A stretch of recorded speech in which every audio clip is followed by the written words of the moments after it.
오늘도 클릭해주셔서 감사합니다. 구독과 좋아요 부탁드립니다.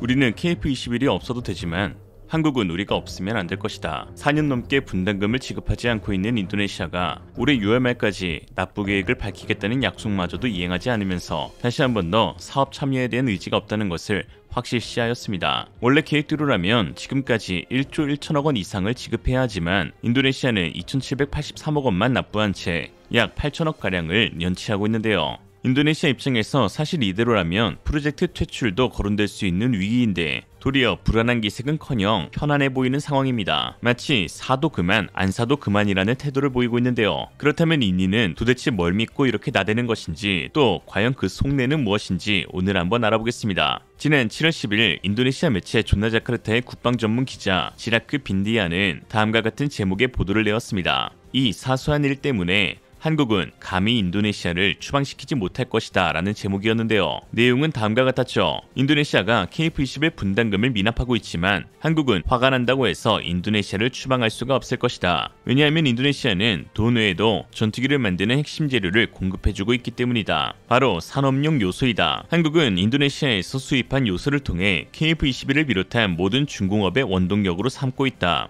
이는 한국 방위산업이 인도네시아산 요소에 대한 의존도가 높다는 것을 의미한다. 특히 KF-21을 양산하는 단계에 접어들게 되면 한국은 더 많은 요소를 수입해야 할 것이다 라고 했습니다. 실제로 지난 2021년 한국은 중국발 요소수 품귀 사태에 대한 대책으로 인도네시아산 요소를 연간 12만 톤 가량 수입하기로 했습니다. 우리나라 산업용 요소 수입량이 연간 37만 톤에 달하는 점을 고려하면 대략 30% 정도를 인도네시아산 요소로 대체하고 있는 셈인데요. 그러나 현재 똥 더러워서 피했더니 오줌 얻어맞을 위기에 놓인 것입니다. 그렇지만 또 단순히 요소 하나만 믿고 인도네시아가 지금처럼 뻗팅기고 있는 것은 아닐 것으로 보이는데요. 역시나 다른 움직임도 포착되고 있는데 바로 터키와 항공산업 분야 협력 강화가 이루어지고 있다는 것입니다. 한국과의 사업이 파토가 나도 TFX라는 5세대 전투기를 개발 중인 터키와 협력하면 된다는 것이죠. 우선적으로 인도네시아가 한국에 가지고 있는 불만을 알아야 할 것입니다. 그 불만은 아이러니하게도 한국 KF-21의 수준이 4.5세대라는 것에 있는데요. 아니 4.5세대로 계획하고 개발했으니 당연히 4.5세대겠고 또 4.5세대가 현재 활용성 측면에서 전 세계적으로도 중요시되고 있는데 이게 왜 문제가 될까 싶습니다. 인도네시아가 4.5세대를 문제 삼는 이유는 KF-21이 점진적 진화 단계를 통해 5세대, 6세대로의 진화를 추진한다고 밝힌 상태에서 인도네시아는 지금 와보니 스텔스 기능도 없고 그렇다고 4대 핵심 기술도 이전받는 것도 아니라 고작 4.5세대 기체를 받기가 싫다는 것이죠. 이는 인도네시아 현지 매체를 통해서도 알 수 있는 부분이었습니다. 거기다 폴란드가 블록2 5세대 공동개발국으로 참여하려는 움직임을 보이자 인도네시아는 문득 돈은 돈대로 내고 고작 초기형인 4.5세대 전투기를 받게 되는 것이냐며 붕괴하고 있는 것입니다. 이런 상황 가운데 최근 카이 관계자를 통해 충격적인 이야기가 전해졌는데요. 군사 전문가 안승범 디펜스타임스 편집장은 카이 측 관계자에 따르면 인도네시아가 현재 출고된 KF-21 CJ-6호기를 가져다 터키와 함께 분해할 수 있는 권리를 요구했다라고 했습니다. 사실이라면 경악을 금치 못하게 하는 인도네시아의 요구인데요. 실제로 현실화될 가능성이 없다 해도 인도네시아가 이런 말도 안 되는 요구를 쉽게 한국 측에 건넬 수 있다는 사실 자체에 화를 참을 수 없게 만듭니다. 인도네시아의 이러한 발언을 통해서 알 수 있는 것은 인도네시아가 원하는 것은 단순히 전투기를 도입하는 것이 아닌 자체적으로 전투기를 개발할 수 있는 핵심 기술들에 대한 접근인 것이고 터키는 현재 개발 난항을 겪고 있는 TFX를 안정적으로 개발하기 위해 KF-21을 뜯어보고 참고하겠다고 하는 것이죠. F-35 프로젝트에서 퇴출된 터키는 현재 자체적으로 TFX를 개발하고 있지만 미국 등 서방의 기술 이전을 받지 못해 개발의 난항을 겪고 있습니다. 대표적으로 지상 활주로 시험까지 진행했지만 랜딩 기어의 개폐 장치는 아직도 개발하지 못하였고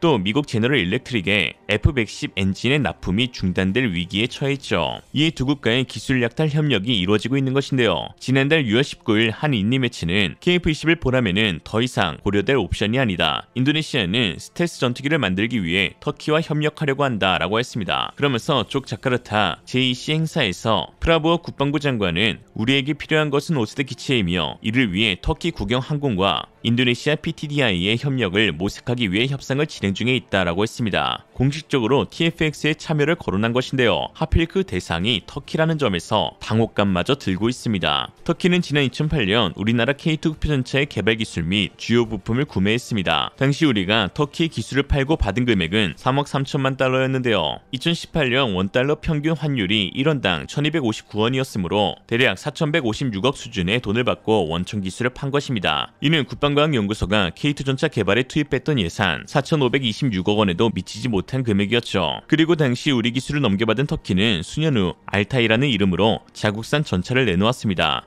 이름만 들을 뿐 외형과 주요 재원은 K2를 거의 빼다박았다 할 정도로 흡사했는데요. 더 큰 문제는 방사청이 터키가 알타이 전차의 수출을 통해 흑표 핵심 기술의 유출 가능성이 제기될 때마다 터키에 한국 정부의 별도 승인이 필요하다는 방침을 계약서에 명시했지만 터키는 이를 무시로 일관하며 이행하지 않고 있어 얼마든지 기술 유출 가능성도 있는 상황입니다. K2 전차의 핵심 기술이 터키를 통해 중국으로 넘어간다. 생각만 해도 끔찍하네요. 알타이 전차는 이후 카타르 등 해외에 수출돼 우리 K2 전차의 해외 잠재 고객을 두고 매번 경쟁 구도를 만들었습니다. 이를 놓고 국내 전문가들은 우리 정부가 순진하게 뒤통수를 맞은 것이라고 지적하기도 했죠. 그런데 이처럼 한국을 상대로 방산 협력의 가장 안 좋은 면만 선보였던 두 국가가 이제는 KF-21을 뜯어보겠다며 손을 잡고 있는 것입니다. 인도네시아와 터키는 모두 이슬람 국가로 종교적으로 공통점이 존재합니다. 터키는 조사에 따르면 99.8%가 무슬림이고 인도네시아는 전체 인구 2억 8천만 중 무슬림이 90%의 비율을 차지하며 이는 말레이시아나 브루나이와 비교해서도 매우 높은 수치입니다. 특히 이슬람교를 따르는 무슬림은 무함마드의 계승자를 누구로 보냐에 따라서 크게 두 개의 종파, 수니파와 시아파로 나뉘는데요. 종파별로 무력 다툼까지 벌어질 정도로 수니파와 시아파 사이의 갈등이 첨예한데 터키와 인도네시아는 모두 수니파에 속해 있는 국가로 친밀한 관계를 유지 중입니다. 특히나 역사적으로도 매우 우호적인 관계인 것을 알 수 있는데요. 16세기 당시 포르투갈이 자바의 식민지화를 시도하자 자와섬의 이슬람교 술탄은 이에 저항하며 오스만 제국에 도움을 청하였고 이에 오스만 제국은 거대한 배와 병력을 파견하여 이슬람 형제의 나라를 도와주었습니다. 심지어 종교 외에도 또 하나의 공통점이 존재하는데요. 바로 두 국가 모두 친중 국가라는 것입니다. 나토 국가인 터키는 나토 회원국 중 거의 유일하게 대놓고 반미 친중 외교 노선을 타고 있습니다. 쿠르드족 문제에 대한 이견으로 인해 반미 노선을 걷게 된 터키는 에르도안의 독재, 러시아 무기 수입에 대한 미국의 제재에 반발하며 이후 본격적으로 친중 노선을 타게 되는데요. 어느 정도냐 하면 같은 핏줄인 위구르족을 핍박하고 있는 중국을 오히려 편들면서 그 저항 세력인 동튀르키스탄 이슬람 운동 ETIM을 테러 단체로 지정하기까지 하였습니다.